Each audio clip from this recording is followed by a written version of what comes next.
मेरा नाम शशांक शुक्ला है और मैंने दिल्ली विश्वविद्यालय से पढ़ाई किया है। वर्तमान समय में मैं सहारा समय न्यूज़ चैनल में काम करता हूँ यहाँ पे। इस संस्था के बारे में मेरा कैसे जुड़ाव हुआ उसके बारे में मैं आपको बता दूँ। जिस एज में अभी आप लोग हैं, अभी फर्स्ट टाइम मैं इसी एज में था जब मैं इस संस्था से जुड़ा था, इस संस्था के विचारों को सुना था और यकीन मानिए इस एज में मुझे बहुत अट्रैक्ट किया था इनके विचारों को, यहाँ के संस्था के लोगों को। अच्छा, ये लोग आप लोग बताइए कि जो अभी तक मेडिटेशन बताया गया, योग बताया गया या भगवान के बारे में बताया गया, कितने लोगों को सारा कुछ समझ में आया? हाथ खड़ा करिए। कुछ कितनों को समझ में आया? 50%। 10% किसको समझ में आया? अच्छा, ये आप लोग जानते हैं कि जो जहां से हम लोग आए हुए हैं, संस्था का क्या नाम है? क्या नाम है?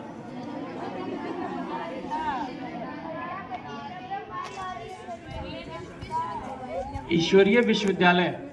आपको एक इंटरेस्टिंग चीज बताता हूं, बताया होगा रणदीप भाई ने।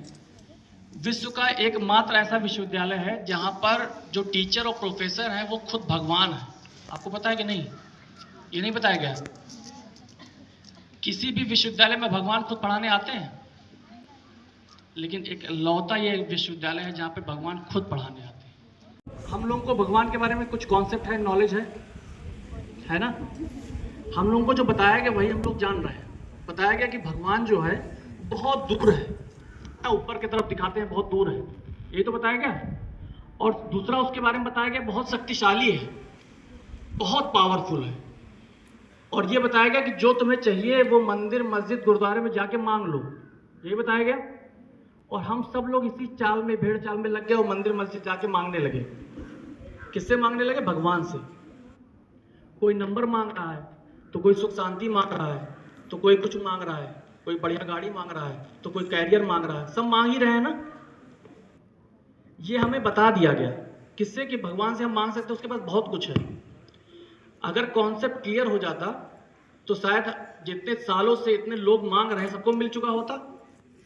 सही कि गलत? सही है ना? मिल क्यों नहीं रहा है? मिल इसलिए नहीं रहा है कि एग्जाम्पल के तौर पे समझिए आप कि अगर आप ज्वेलरी शॉप पे आपको भेज दिया जाए, आप ज्वेलरी शॉप जान रहे हो ना, सुनार की दुकान, वहां पे आप बोलिए कि 1 किलो आलू 1 किलो भिंडी दे देगा?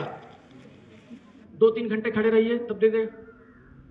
रिक्वेस्ट करिए, प्रार्थना करिए, आरती वारती उतार दीजिए, उसका चालीसा पढ़ दीजिए, नहीं देगा ना। क्यों नहीं देगा? क्योंकि कहाँ मांगना है ये नहीं पता, किससे मांगना है ये नहीं पता, कैसे मांगना है ये नहीं पता। तो मिलेगा कि नहीं मिलेगा? नहीं मिलेगा। तो जब आप ब्रह्मा कुमारी ईश्वरीय विश्वविद्यालय में जब आते हैं तो यहाँ पे पहला कॉन्सेप्ट बताया जाता है कि हम लोग कौन है? आत्मा है। कौन है? एक पावरफुल आत्मा है। ठीक। जब ये कॉन्सेप्ट क्लियर हो गया कि हम क्या है? आत्मा है, ये हम लोग भूल गए थे। ऐसा नहीं है कि हमें पता नहीं था। जब हमको भेजा गया था वहां से तो ये बता के भेजा गया था कि हम लोग क्या है? आत्मा है। फिर यहाँ पे कोई नहीं बताया, यहाँ पे सब लोग ने नाम रख दिया अपना अपना, किसी का कुछ नाम, किसी का कुछ नाम। तो हम लोग नाम में रह गए, आत्मा भूल गए कॉन्सेप्ट। अभी आपको याद दिलाऊंगा तो आपको याद आ जाएगा कि सही में हम आत्मा है। अभी आपका सर दर्द हुआ है तो क्या कहते हो आप कि मेरा सर दर्द हो रहा है कि मैं सर दर्द हो रहा हूं? तो मेरा क्या हुआ? आत्मा कह रही है कि मेरा जो शरीर है उस शरीर का ये पार्ट दर्द हो रहा है। कॉन्सेप्ट समझ में आ रहा है सबको? इसका मतलब कहीं ना कहीं कॉन्शियसनेस है कि हम आत्मा हैं, हम शरीर तो है नहीं। ये तो मैं कहता कि मैं दर्द हो रहा हूं, मैं नहीं दर्द हो रहा हूं, मेरे शरीर दर्द हो रहा है, जिस शरीर को मैंने धारण किया हुआ है। तो कॉन्सेप्ट क्लियर है कि हम आत्मा ही हैं। दूसरा चीज बताया जाता है कि जो हम आत्मा है वो कहां से आए हैं, हमारी उत्पत्ति कहां से हुई है? उस परम आत्मा के हम क्या हैं? उसके बच्चे हैं, संतान है, उसका अंश है हम। क्या है? तो जब हम अंश किसके हैं? उस परम आत्मा के, जो कितना पावरफुल है। अभी आपने पहले बोल दिया था कि बहुत पावरफुल है। तो जब हम उस परम आत्मा के अंश हैं तो हम कितना पावरफुल होंगे आपको बताने की जरूरत है? नहीं है? बस यही दो कॉन्सेप्ट का जो खेल है यहीं से शुरू होता है और यहीं पे सारा चीज खत्म होता है। जैसे ही हमें पता चला कि हम उस परम आत्मा के अंश हैं, हमारे अंदर शक्ति आएगी कि नहीं आएगी? रणदीप भाई ने क्या बताया आपको, रोज सुबह और शाम को जो सोने से पहले सिर्फ आपको यही कॉन्सेप्ट अपने आप को बताना और समझाना है, हम क्या है? आत्मा है, उस परम आत्मा के अंश हैं। शक्ति आएगी, पक्का है। आपने रोजमर्रा का एग्जाम्पल ले लेता हूँ, अगर कि आपके ही रिलेशन में कहीं दूर दराज में आपने देखा होगा कोई विधायक हो जाए, सांसद हो जाए, या कोई बहुत बड़ा नेता हो जाए, और उसके आप बहुत दूर के रिश्तेदार होते हैं, कई लोग बहुत दूर के होते हैं, लेकिन जब वो रोड पे चलते हैं थार लेकर तो बताते हैं हमारे चाचा विधायक हैं, और वो कहीं भी कुछ करने से पहले सोचते और डरते नहीं है।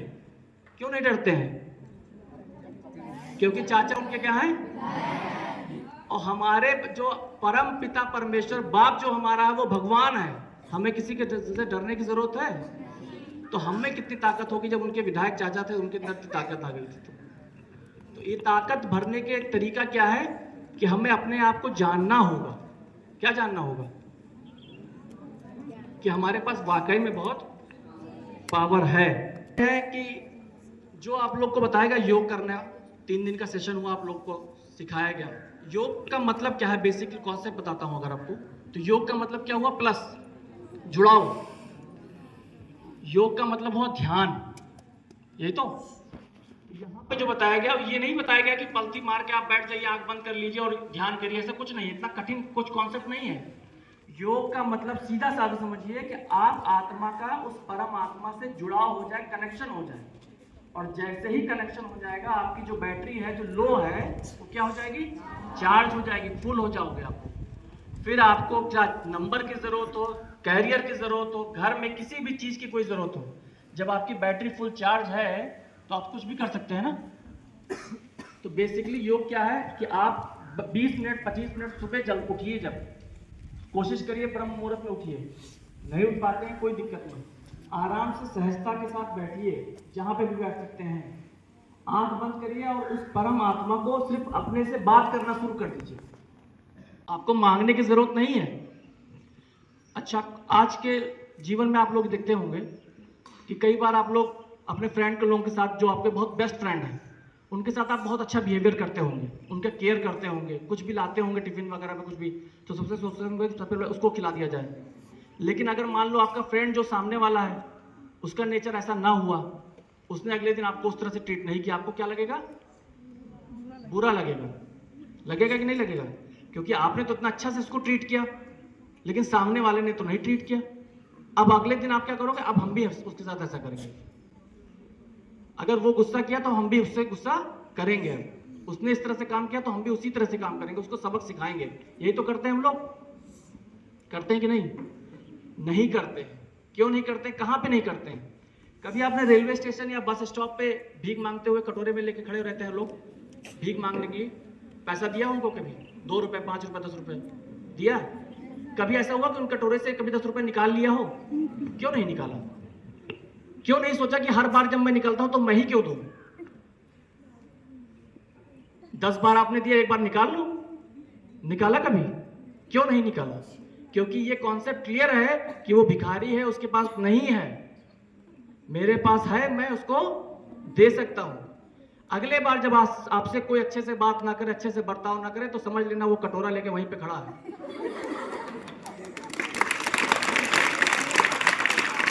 तो जब अच्छे से बात ना करे तो आपको अच्छे से क्या करना है? बात तब भी करना है, क्योंकि आप भिखारी नहीं है, आपको देना है। और जब आप देने वाले बनते हैं तो आप महान बनते हैं। दुनिया में और कोई पढ़ा नहीं।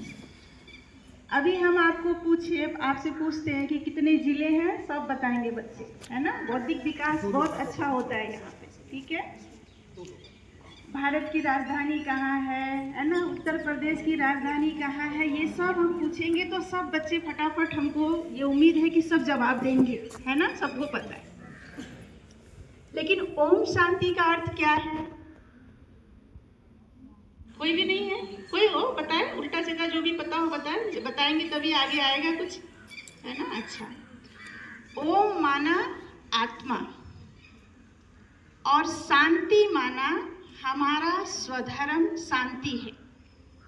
तो ओम शांति बोलने का मतलब ही है मैं आत्मा शांत स्वरूप हूँ। और आत्मा इस शरीर में कहाँ निवास करती है? प्रकृति के बीच में, है ना। यहाँ से आत्मा जो है इस शरीर रूपी मोटर को क्या करती है? कंट्रोल करती है। आंखों के द्वारा देखती है, कानों के द्वारा सुनती है, मुख के द्वारा बोलती है, हाथों के द्वारा हम कर्म करते हैं। लेकिन जब इस शरीर से ये चैतन्य सत्ता आत्मा जो है वो निकल जाती है तो क्या होता है? आँख होता है लेकिन हम देख नहीं सकते, मुख होता है लेकिन हम बोल नहीं सकते, कान होता है लेकिन हम सुन नहीं सकते।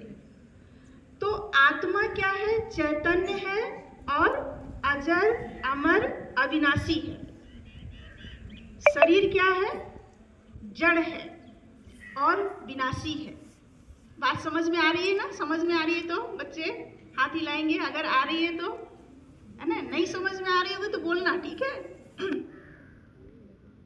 तो ये शरीर हमारा क्या है? विनाशी है और जड़ है।